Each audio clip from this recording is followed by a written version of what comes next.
Coming up next on This Week in Computer Hardware, we got a CES wrap-up. We talk Shield, Tegra 4, should you care about 4K HD TVs, Intel's Haswell update, perceptual computing, and quite a bit more. It's all coming up next on Twitch. Netcasts you love. From people you trust. This is Twitch. Bandwidth for Twitch is provided by CacheFly at CACHEFLY.com. This is Twitch, This Week in Computer Hardware, episode 201, recorded on January 17th, 2013. Shields, 4K, and frickin' laser eyeballs. This episode of This Week in Computer Hardware is brought to you by Lantronix, maker of the X-Print server. Print from your iPad, iPhone, or any iOS device to virtually any printer. For more information, visit xprintserver.com/twit and enter coupon code TWIT to receive free shipping on your order. Welcome to Twitch, This Week in Computer Hardware. I'm Patrick Norton, and this is the show on the Twit Network where we try to bring you the most important, useful, and helpful news about, well, desktop, mobile, and handheld computer technology. If you can compute with it, we're probably talking about it unless it's a phone, but we'll talk about those too if they have an interesting processor, at which point I should probably say we're back from CES. I'm still a little brain damaged. Mr. Ryan Shrout, however, I am assured you're together. You're feeling it. You've got the love. You're ready to travel, probably chasing a basketball team again. Am I correct, No. sir? Oh. Well, I'm ready to travel. It's like my post-CES trip. It's like a vacation almost. I go on it every year with a bunch of guys from college. Not chasing any particular basketball team, but we will watch basketball while we're in New Orleans this weekend. Yes, I feel like I'm recovered enough from CES. I think I'm finally popped out of the email logs that I had, and only to be restarted again after going to miss this Friday and Monday. So, it's a vicious cycle. I always have this feeling that some vendor at CES has sold my email address. They've scanned my badge or got my business card because along with the 42,000 last-minute CES visits, hey, it's Monday at CES. Could you swing by our booth to take a look at this fabulous new iPhone cover we have? It's thermally reactive. It's sort of a mood cover, and it's like, no. Mm-hmm. Along with those 1,100 last-minute pitches, of course, is extra spam. Lots of that. I mean, oh boy. I mean, Shield, Tegra 4, Intel, 7 watts, 4K, hands-free. A lot of stuff going on at the show. Ryan, what did you think was the most interesting thing at the show? Since you said most interesting and not the best or something like that, I will go with the NVIDIA Shield. And the Tegra 4 that kind of is lumped into that. So the NVIDIA Shield is a very odd project and device. It is a mobile gaming device based on Android, running on a Tegra 4, which is an SoC they just officially announced at CES as well. And then it's a controller. It's essentially a control. Looks like an Xbox 360 controller, and it has a 5-inch touch screen on it that then runs as a vanilla version as Android. I think they were showing it with 4.1 or something like that. No, that's pure Android, because he said it like 72 times as he stalked across the stage.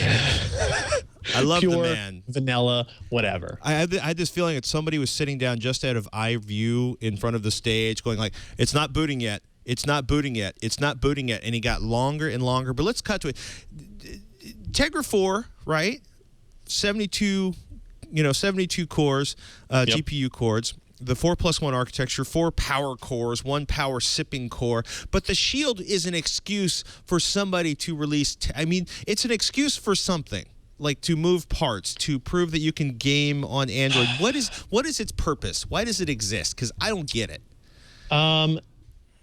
It exists because NVIDIA GPUs will find themselves in no consoles come this year.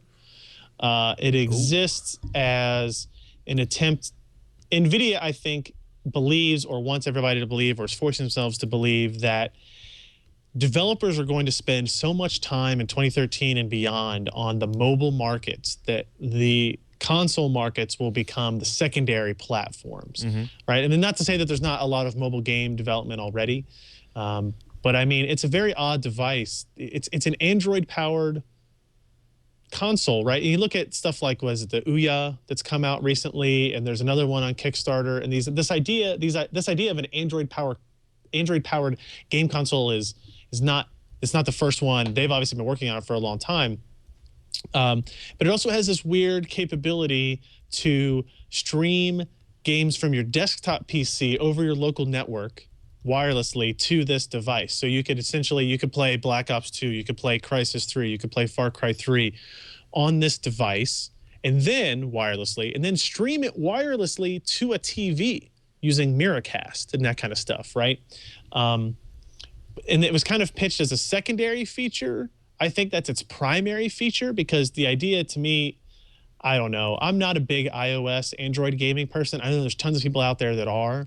But when I think of people who game on those devices, it's because they're gaming on it because it's convenient. They're gaming on it because it's a device they have to have on them anyway. It's in their pocket. The NVIDIA Shield, they're basically telling people you have to carry a secondary device to get a good gaming experience on your Android platform. And even though it has a really impressive GPU and really impressive SoC, 72 GPU cores on there, quad-core part, impressive specs, don't get me wrong. Right. But I just don't see the market for this. Only becomes a quote-unquote portable device, something you could take out of your house and use, when you're somebody who's willing to take a second device with them on the road for their commute, for vacations, for whatever it is. And I just don't, the Nintendo DS market is shrinking. The PlayStation Vita market is shrinking, right? These are not things that are highly profitable upswing markets. And so it's more than a bit confusing that they would try to get into this. It's a nice device, but I don't know. I tried to play Black Ops 2 on that 5-inch screen. Doesn't work. It just doesn't work, right? When you're talking about, it's a 720p screen, I think, but you're talking about playing a PC game where developers are used to having a big monitor kind of right in front of your face. Right. If the guy is pretty far away and you're trying to snipe him with the gun, having a 5-inch screen that you're holding at arm's length, or half arm's length or something like that, it just doesn't work out very well. So then you're talking about, well, you can stream it to a TV, but I mean, I guess that's cool, but you can already hook your PC up to your TV and use an Xbox 360 controller. I don't know why I need a new $300, $400, $500 device, whatever it's going to cost to do that. You don't, but our friends over at NVIDIA seem to need some place to drive market. I mean, you know what I mean? I just looked at it and it was just like, there's been so many mobile fails in the last 5 years to a decade. Like, I mean, it's interesting. I want the chip. I want the chip in a tablet.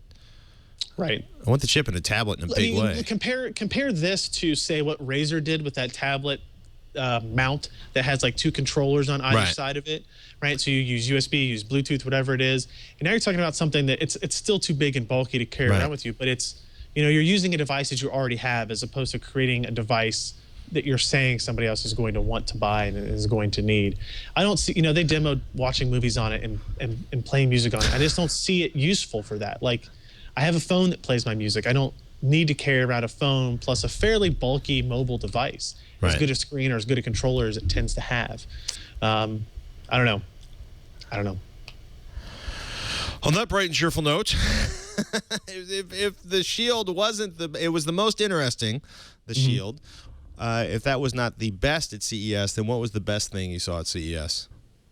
Oh man, the best thing I saw at CES. I mean, you probably have more experience than this. I was probably more interested in the 4K TVs, right? So I only got to see a handful of them because it didn't take my normal swing through CES, which is seeing all the hardware guys. I don't usually get a chance to kind of go walk through and actually look at things outside of that business. But I mean, what did you think about the 4K atmosphere there? The 4K, I mean, so Robert Heron, my partner in crime over at Tekzilla, if you go up to his website, heronfidelity.com, he wrote a really nice write-up of what's going on in 4K.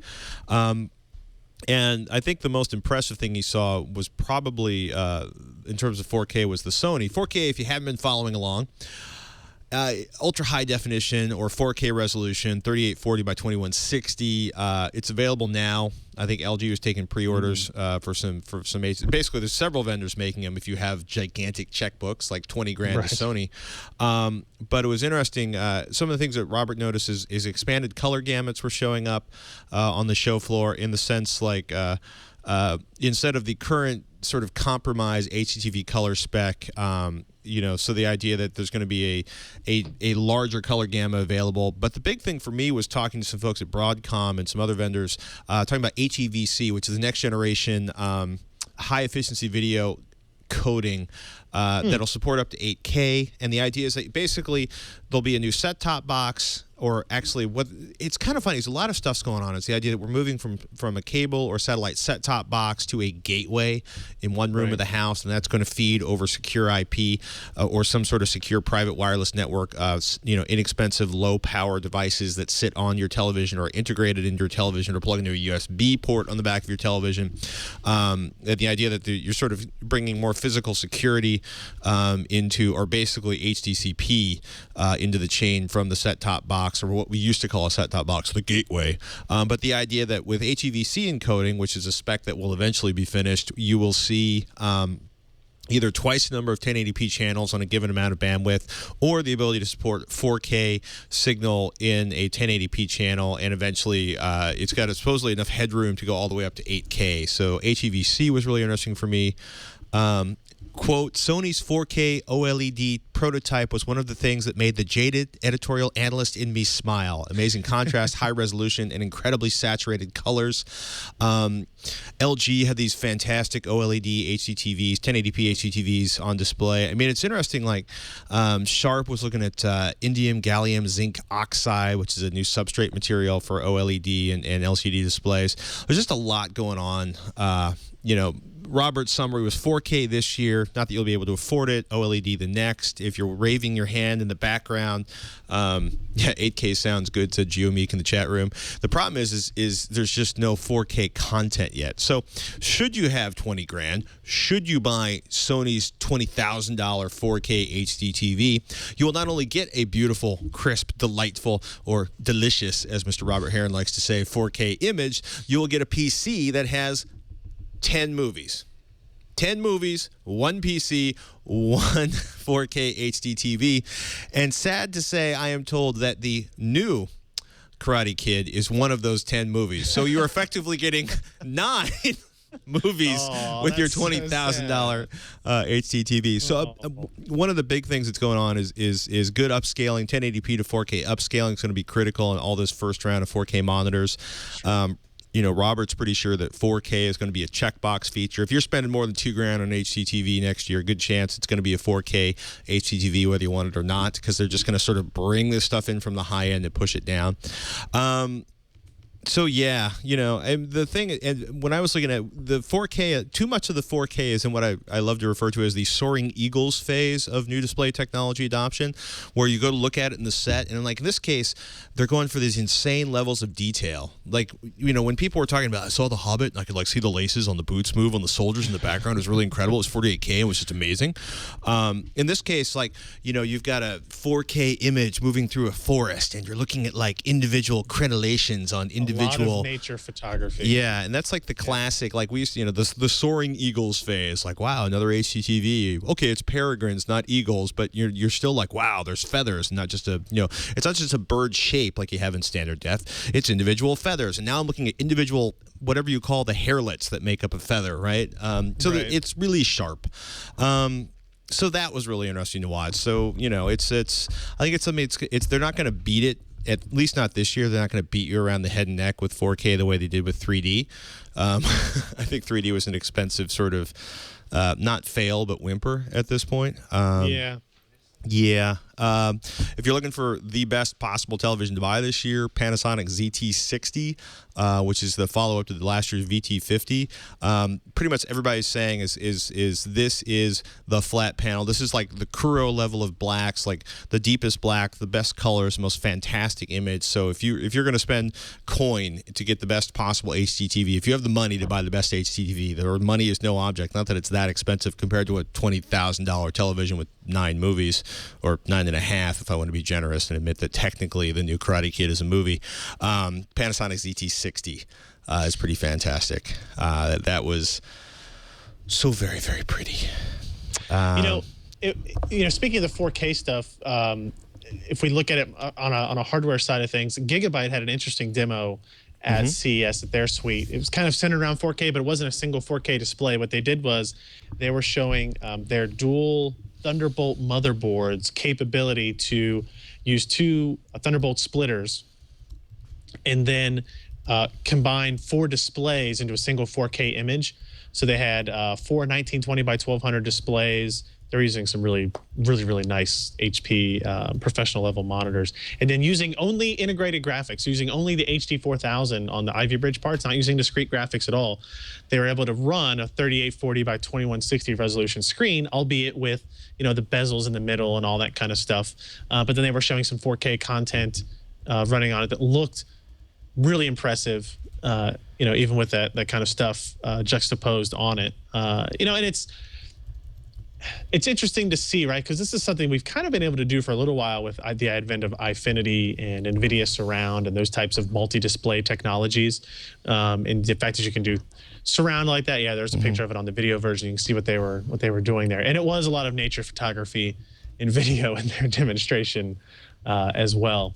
But Intel has a software driver called Collage that basically will split the outputs coming out of Thunderbolt connections and then merge them back in on the operating system level, so that you can run 4K resolutions out of Thunderbolt connections currently today. It was just pretty cool little setup to see. They actually, I'm sorry, it was 3840 by 2400, so a little bit better, a little bit more resolution, a little bit more vertical resolution than those 4K TVs had, I guess. So but they weren't sexy OLED.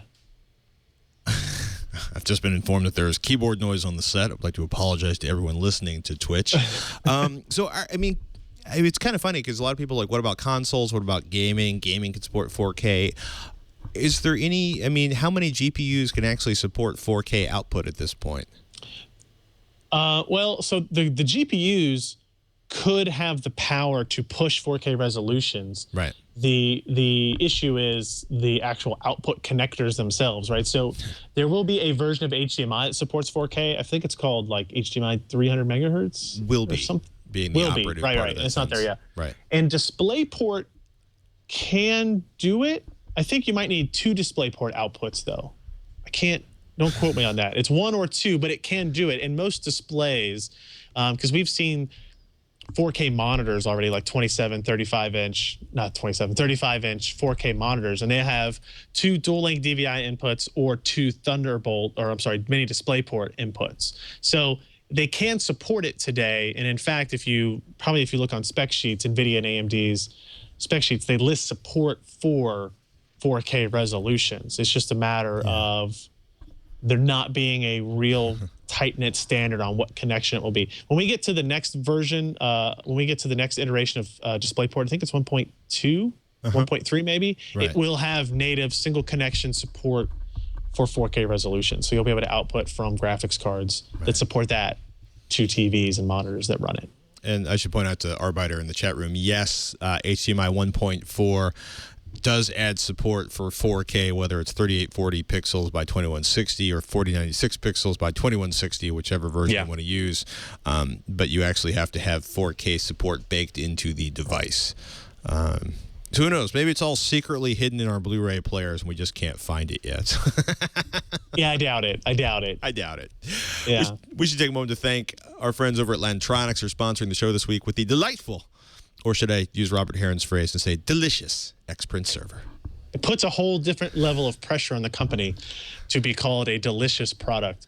So Xprint server is a product that Lantronix makes. If you've ever tried to print anything or wanted to print anything from an iOS device, your iPhone, your iPad, maybe your iPod touches, your kid's iPod touches or something like that, it's probably been a real pain in the butt. Even though iOS has the support for something called AirPrint, right? And so the idea is you would just be able to wirelessly print to any printer that supported it. Well, there's probably a good chance also that you already have your own printers. They don't support AirPrint, but you'd still like to be able to print to them without a lot of hassle. Now, the Xprint server will do exactly that. You can print wirelessly from your iPad, iPhone, iPod Touch. It eliminates the need to print through like third-party applications to install any software on a computer or on your phone.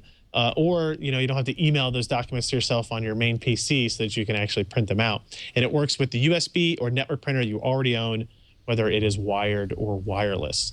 Now, what this allows you to do is print natively from the iOS devices. So you don't have to buy any apps. There's no software to load. So if you have an application like Safari that you can hit the menu and hit AirPrint and select a printer, this will work with that. It supports more than 4,000 top brand network printers. It's easy to use as well. Automatic discovery and setup of your printers. And that's probably the most impressive part for me when I actually got to use one of these devices, is that I got the box, I opened it, I plugged in a network cable, I plugged in the power cable, and about 30 seconds later, when the light stopped blinking on the top, we could turn on an iPad and print to our network attached printer already on the network here at the office. It's really super simple. They do have advanced configuration options available via the web interface if you want to get into that. One Xprint server supports multiple printers and virtually unlimited iOS devices, so you don't have to buy multiples of these for your house necessarily. Home Edition is only $99, supports up to 8 USB and 2 network printers, while the Network Edition is $150 and supports unlimited network printers. And as a side benefit, this device will actually let your currently existing USB-based printers actually be network printers as well. So it kind of acts as a network print server in addition to supporting and enabling printing on all of your iOS devices as well. It's great for your home, great for your office, even works with large multifunction printers as well, like scanning, copying, faxing, that kind of stuff. So how can you learn about this? How can you get one of these devices? If you go to xprintserver.com/twit, you can learn all about this device. If you need any more convincing than what we told you here, you can go there and get it. And we have a special offer for you as well. If you use the coupon code TWIT, TWIT, you can receive free shipping on your order. Nice. So xprintserver.com/twit. And at checkout, enter the coupon code TWIT and get free shipping on your order. So we thank them very much for their support of This Week in Computer Hardware and the entire TWIT network as well. Yay. Thank you for your support. Indeed. So along with 4K HDTVs and really cool tablet processors or super ARM processors or super graphically charged NVIDIA ARM processors, I started feeling like this was possibly the year of the death of the mouse, finally. Now, I'm not going to get too much into Intel, where they're talking about the perceptual computing, where you can see, hear, taste, lick, smell your PC. Yeah. Well, yeah, last year it was like, it's going to be touchscreens. It's going to be voice control. And this year it was this much slicker, like, we're going to embrace all of your senses with your PC, allowing you an incredibly, enveloping and, Right. You're laughing because you were there. Like, and I loved the Intel presentation because I get what they were going at. Because I was laughing because I was like, the most impressive thing out of all this stuff that Intel talked about was Tobii. Is a company you may or may not have heard of. So Tobii, what they do is gaze computing, eye tracking technology, right. And it was like the coolest thing really for me, outside of like, whoa, 7 watts, Ivy Bridge, that's early. Holy smokes, how freaking power sippy are the next generation of processors going to be? Well, and we could talk like Ultrabook's going to be all touchscreen by the end of the year. Ultrabook's going to, let's talk about Tobii for a second. So what Tobii does is the Tobii Gaze. So around September, you'll be able to buy, the SDKs are being sold now. Prosumery, consumer, high-end early adopter type units will be available around September this year. And it was perhaps the coolest demonstration I've had in like 5 years, where I'm sitting outside of a booth, I see it, and it locks on your pupils. So, it's like Tobii is figuring out where your eyeballs are, and then all of a sudden it sort of inverts the picture, and where your face would be is black, and where your eyeballs are 2 white balls of fire. So suddenly you've turned into a cat's reflection in the darkness, right? So I am now a cat in the headlights of an oncoming car. And then all of a sudden, I am picking Windows 8 tablets, not with my finger, but by looking at them. So I look at it, I highlight it, and it goes to that section of Windows 8. And then I'm scrolling with my eyes. And then I'm moving around a map with my eyes. Notice that I have to move my head because, we're doing radio. But then it got to a video game. And there's like, you are the Earth, and everywhere you look, your eyeballs look, your pupils point towards an asteroid, and a laser goes out and zaps it. So every attendee's dream at CES that you can simply look at something and have it explode with lasers from your eyeballs is suddenly true. But it was like, I don't want to belittle it, because it was really one of those things where it actually worked, and it worked very well.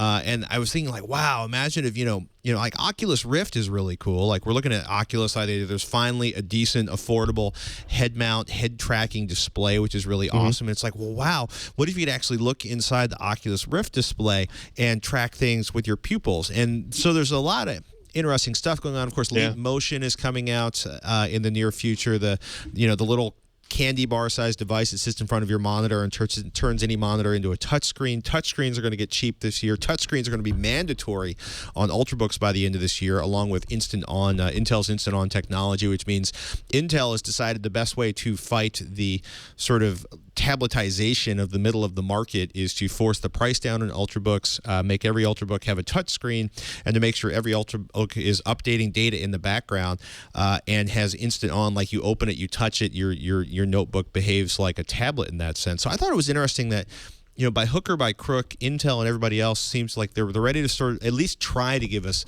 an intelligent, a useful, a fun alternative to the mouse. I mean, do you? Okay, I'll be honest. The mouse ain't going nowhere, not for another generation.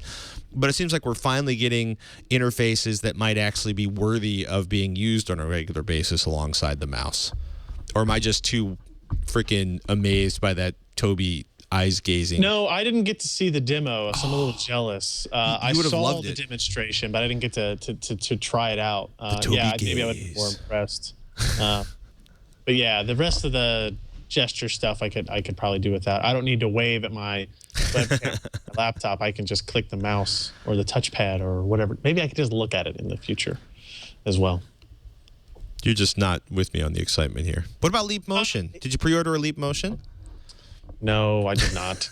Did you order a monoprice high-resolution monitor? I tried to, but they won't let you order it. They're back-ordered until March, they say now. I wanted to. And the Cat Leaps are up to like $500 on eBay. Well, fine. Let's talk about roadmap changes at Intel. not anything really big news here. I mean, you were at this press conference as well. Basically, They talked about Haswell coming up a little bit, so we'll have that by the middle of the year. I would expect at Computex timeframe we'll see Haswell released. From everything that I'm hearing, it's going to be a kind of like what they did with the Ivy Bridge, but even a little bit more extreme. Very modest releases at first. Expect the Ivy Bridge to be around for a long time still. Will Haswell be down around like 5 watts or something ridiculous? Because the performance improvements we thought we'd have to, or the power reduction we thought we'd have to wait for Haswell for, seems to have already been announced for Ivy Bridge. Or do you think those are going to be both around 7 watts and then continue to drop over time? I think you'll see Haswell come out at the high end first. Quad core notebooks, desktops, that kind of stuff. The Ivy Bridge announcement, 7 watt. What's interesting and kind of annoying about that announcement is it's impressive, but they didn't mention it's not a 7 watt TDP, it's a 7 watt SDP, which is like a scenario power dissipation, essentially. Right, and we asked them some questions, a lot of people asked some questions, we haven't seen any details on what that actually means, right? So the TDP is actually 11. So we're going from the lowest end that was before, I think it was 11. I'm so embarrassed because to 11, and now we're down to 7 SDP. Now, don't be, I mean, they're still claiming that the 7 watt number is the one that is the most important, but there's still questions like, okay, how often is it going to break out of that 7 watt level and that kind of thing? But it will still be cool to see a lower end Ivy Bridge coming into Ultrabooks and notebooks and extending battery life and that kind of stuff for the people that want performance every once in a while, but they don't need it very frequently, right? And that's kind of where the SDP comes into line at. Yeah. I don't know. I could have sworn I had a picture of them saying it was a 7 watt TDP. I'm so angry. Yeah. Now, and one of the cruelest notes I've ever seen in the rundown, AMD has interesting products again. That's not supposed to be cruel. It's supposed to be uplifting. Okay. Right? AMD has uplifting products again. And the other title I used was AMD's APUs are relevant again as well, which is interesting there as well. So long story short on this is they announced 2 new parts for ultra thins and tablets called Kabini and Tamash, and they're 28 nanometer parts. They're going to be made at TSMC. And what's more interesting about it is we knew these parts were coming. They're a little bit earlier than we expected, and according to AMD, they came back quite a bit better from the fab than they expected. So they're running at higher clock speeds at lower power consumptions than they expected. And because of that, they think that their competitiveness in the $600 notebook and below, maybe even $800 notebook and below, is going to be really high. It's going to be really strong, right?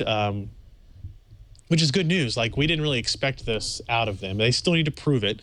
But we're talking about, again, this May timeframe for releases of these products, moving it in quite a bit as well. Then they also talked about Kaveri is going to be here at the end of this year. That is a replacement for current top-end APUs like the Trinity and Llano parts. And Kaveri will be high-performance GPU. Like, I think we're talking 2 times as much GPU performance as what we have today on an APU. That will be like in the September timeframe. Again, coming in here before the end of the year. And it will also be the first fully HSA integrated part. This will be the first APU that actually has complete sharing of the memory systems between the CPU and the GPU, right? And this is where supposedly the magic is supposed to happen with software developers, and they can finally make all of our dreams come true of heterogeneous computing. And we'll see if that turns out to be the case. Is that the sound I hear of you holding your breath? Yes. No. Yes, holding my breath, but then probably slowly wilting on the limb as well. But, while we're talking AMD, while we're talking AMD, I should mention Xi3, who's played around on Kickstarter, has been so their idea of modular computing. Piston is their Steam optimized version of Xi3's X7A, because there's a lot of X's in their product naming. But the idea is that, so you have this small, looks like kind of a beer can sized computer, and it's really interesting. We talk about it a bunch and got to interview one of their spokespeople, one of their muckety mucks. So there is an Xi3 device. So there's basically 3 boards inside of that. One has the APU, AMD APU, and the heatsink and fan, and then basically all the output is on one board, and I think the memory is on the third board, so it's folded up inside of there. Piston is their Steam optimized version of that, and the rumor is that that is going to be the Steambox, the legendary Steambox, the box that will be sold by Steam, crushing all future consoles before it in a mighty wave of blood and fury. Either that or it's the best PR scam ever, and they've gotten an insane amount of attention and built a consumer market for their devices. That seems more likely.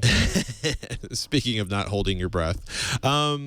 No signs of consoles from any major vendor. Microsoft, of course, no floor presence at CES this year. Certainly not meeting with the likes of me if they were at CES. I did see some little Google groups running around taking hardware vendor meetings with people like Broadcom and other chip vendors. No signs of the PS4. No signs of the Xbox 720, 920, 1080, or McTwist, whatever we're calling the latest version of the Xbox. Although it was interesting to hear a lot of people talking about the Xbox as being a center for affordable home automation, because Microsoft's made some purchases, and the purchases are going to be integrated in the next generation Xbox and allow home automation and control. Anything? I like the idea. I mean, it makes sense, right? You have this kind of centralized computer that is low cost, attached to a lot of devices like TVs, and just is on the network type of thing. Kind of makes sense as a central point for that. They're already trying to make it a central point for entertainment and gaming. Let's go. I don't know what else is left. What else do you do besides entertain yourself and game? Work? They're not going to make it the work center of your work universe, because that sounds boring. So automation. Partnership with ADT, home alarm systems. It was interesting. I didn't get to see Western Digital. I saw Seagate, and that was something I noticed, that was a lot of network attached storage devices suddenly being like the Home Storage 1000, the Stash Your Stuff Monster. It was interesting to see the idea that what we considerably, we kind of geekify and get all the whole idea that a network attached storage is a dedicated appliance that allows you to use, and they're just like, it's like a hard drive that attaches to the home network. Now, I'm not going to say anybody at really, actually, I have a lot of respect for everybody that makes hardware, especially hard drives. But it was interesting, the idea that all of a sudden this branding on these devices that has been very sort of, to the geeky of consumer is now being dead center in consumers. Like, we want to make sure everybody understands that it's useful to have a hard drive attached to your network. You put your media there. It's a media server. It's a home server. Yeah. I'm like, I've lost Ryan. No. But it was interesting. Yeah, some interesting. I also didn't realize that LaCie had been bought by Seagate, and LaCie has some really cool devices coming out this year. They've been a pretty big innovator on the storage side. Yeah, they're mostly, maybe it's a stereotype, they're mostly known as like a Mac storage type company. They were really big on releasing Thunderbolt devices last year and that kind of stuff as well. But yeah, I mean, we're seeing the storage companies kind of merge into each other as well. Western Digital is doing a lot of that kind of stuff as well. DDR4 modules from Crucial. And did you actually see a $600 1 terabyte solid state drive? We didn't see it, but we were told of its pending release, but not any specific time frame, right? So he sold DDR4 DIMMs, not useful because there's no processors that utilize them yet, but they showed them working. Interestingly, they have a lot more pins than DDR3 does, so they're going to be keyed in a specific way so you don't accidentally break them a whole bunch. And then they didn't really talk about it was the M500 SSD, and so the line will use a Marvell controller with Micron engineered firmware, 20 nanometer IMFT flash, and the big deal here is that they're going to be able to run MLC, shooting for a price point of 60 cents per gigabyte and have that scale across the entire line of SSDs. So for a 1 terabyte model, $600 for 512, half of that, right? So nice. $300 or so. And that would be, hopefully starting retail prices, not eventual, kind of everyday sale prices. And we might be able to get things like that and below that before the first half of 2013 is over. And I'm hopeful for that because we just rebuilt some graphics test beds here today, and I'm using a 256 gig SSD, and I'm going through and I'm installing these Steam games, and I'm installing Battlefield 3, and I'm installing Far Cry 3, and all of a sudden I'm looking at the drive, it's like 60 gigs free. I was like, God damn it. Got to be more careful and choosy which games we're going to install on these systems now, because I was used to having 600 gig Velociraptors and that kind of stuff. So this can't happen soon enough for me, and I'm sure for you either. I was laughing. I got a new desktop that I'm using at work, and I'm like, it's taking forever to launch. It's taking forever to load. Why does it take forever to open these web pages? Why is it taking? And I finally realized it's got a standard hard drive in it, not an SSD. And I was just like, it's shocking how much you notice a difference. A quick nod to the chat room. A bunch of people pointed out, what about the 1 terabyte thumb drive? Well, Kingston was showing off their HyperX Predator 1 terabyte, the world's largest USB 3.0 flash drive. And I will say it was large. It was like the size of my thumb, except a little bit bigger. But it was also 1 terabyte on a thumb drive. So if you need all of the storage traveling with you, that is not a bad option for that. You need all of the storage, indeed. All of the storage. PC cases were actually scattered around CES 2013. You especially enjoyed the Corsair Kraken or Kraken. Kraken or Kraken? Let's go with Kraken. Kraken 900D. It was large. I believe huge is the word you used. So the metric is it's the Corsair Obsidian 900D. And it's so large, a previous generation Corsair Obsidian 650D can fit inside of it. Whoa. And you can see there in that image, take a look at where the motherboard tray is. The motherboard will probably come down from those top rubber grommets, maybe halfway through the third rubber grommet in that kind of stack right there. If you want to hide things in your computer case, this is the one to get. If you want all the storage in your computer case, how many drive bays is in that thing? It's got 9, but it looks like there's room for another modular bay up top to maybe bring it up to 12. It's got a huge, you can see like at the bottom of that picture, there's a big filter coming out the side. Finally, my biggest complaint about their cases has always been that the filter comes out the back of the case, which makes it, like if you kind of have it close to a wall, you have to disconnect cables and twist it sometimes to get the filter out, which is really dumb. So now you can take it out the side. If you scroll down to the next picture below it, you'll see it with, the hardware that's in there, that's triple triple radiator graphics cards installed. You can see the 4 120s at the bottom. These might even be 140s at the bottom as well. I mean, this thing's going to be huge. It's going to be expensive. I'm really excited to have one. And I'm curious to see, Corsair did a whole lot to change the way the case market has been over the last couple years. Right. I'd be curious to see maybe if they have any attempts to kind of change that again. We just looked at a Corsair 200R, which is the $50 case today. This is probably going to be the $500 case. Maybe that's a little much. Maybe a $350 or something like that. But what do you get for an order of magnitude difference in chassis price will be the question. A question you will answer with glee and joy. Yes. We should point out the PC Per's got the review of the new Corsair Hydro Series coolers, looking at the H60, the H80i, the H100i. What else is coming up on PC Per this week, Mr. Shrout? So this week we're spending a lot more time with our graphics card testing methodology that we went over a couple of weeks ago called frame rating. We actually have another video up. We'll talk about it next week, but I posted that up yesterday, and we'll hopefully have some more actual numbers and content to look at when it comes to that.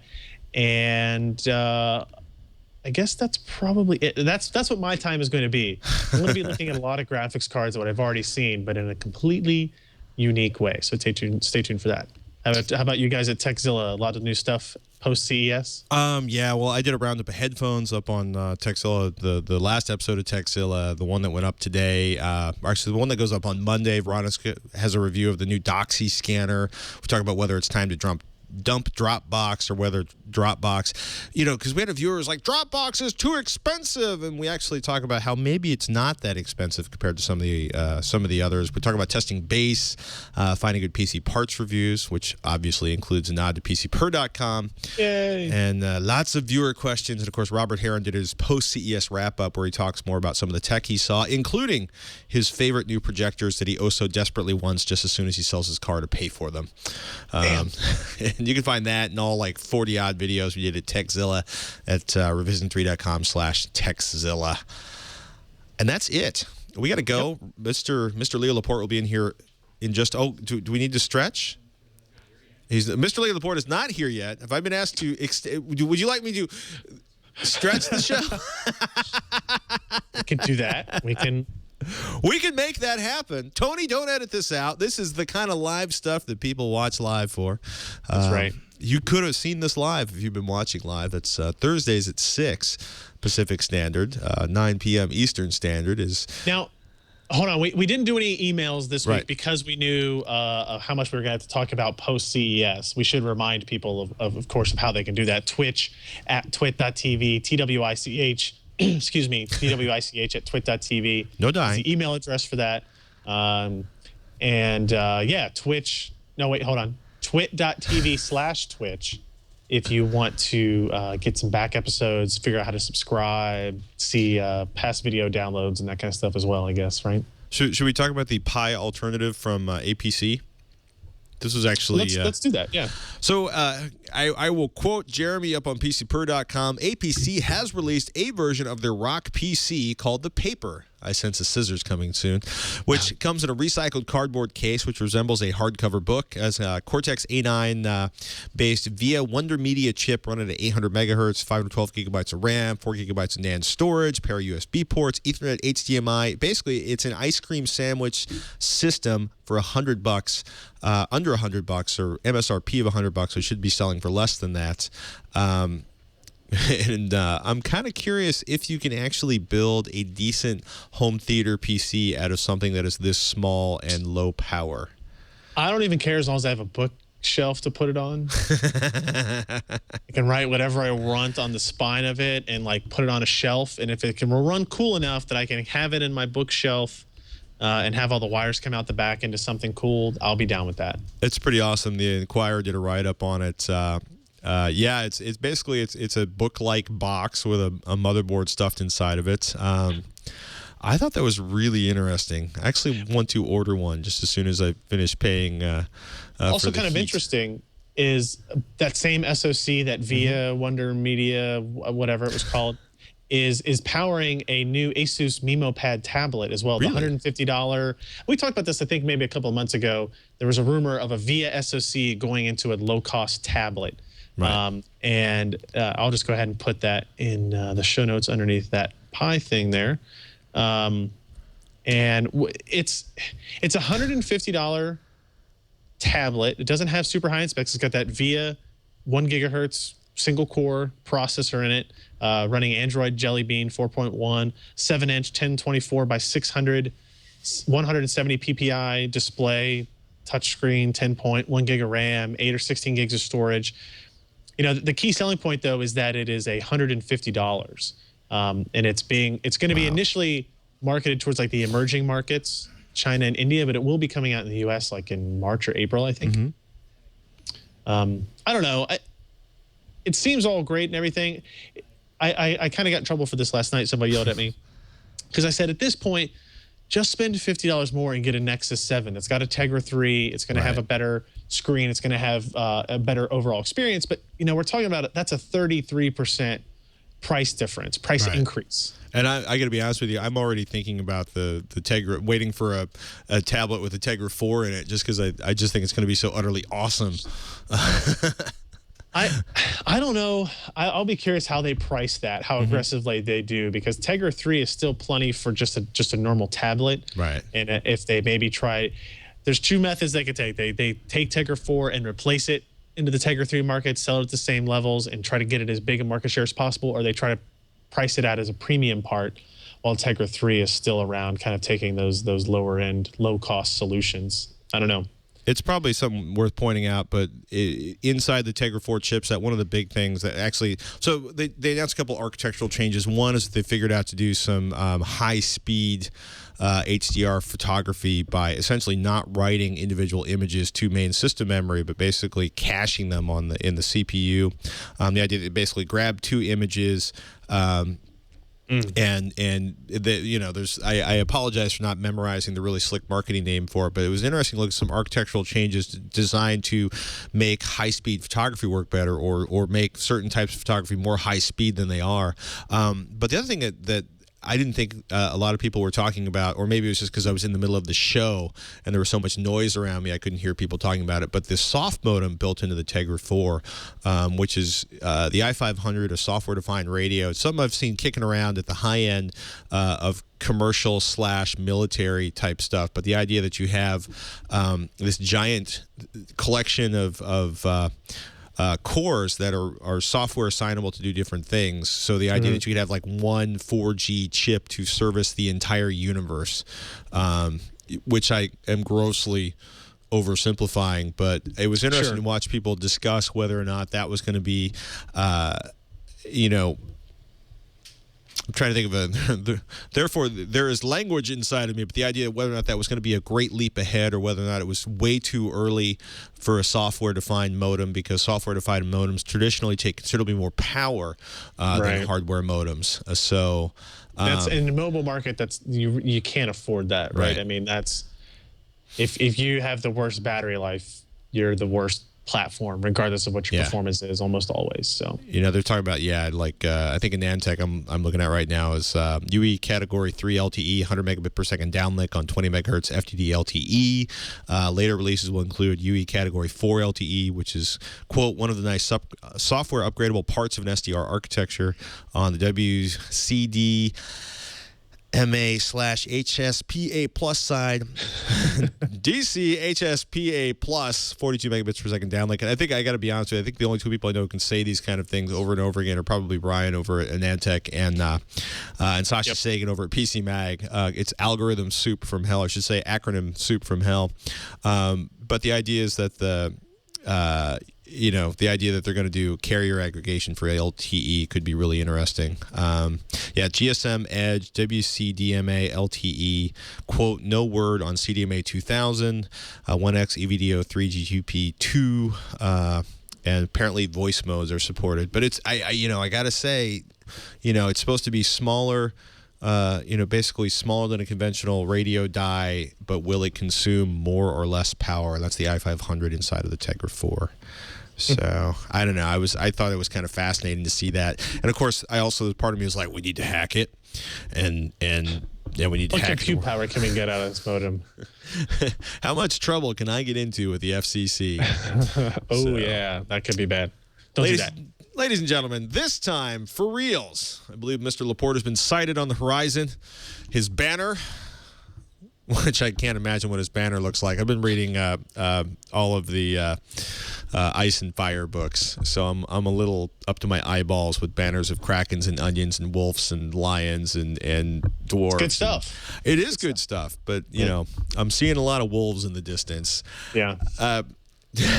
I'm Patrick Norton from TechZilla, revision3.com/TechZilla. You are Ryan Shrout from PC Perspective, shortened to PCPer.com. PCPer.com, and we'll see you next time on Twitch. See you guys.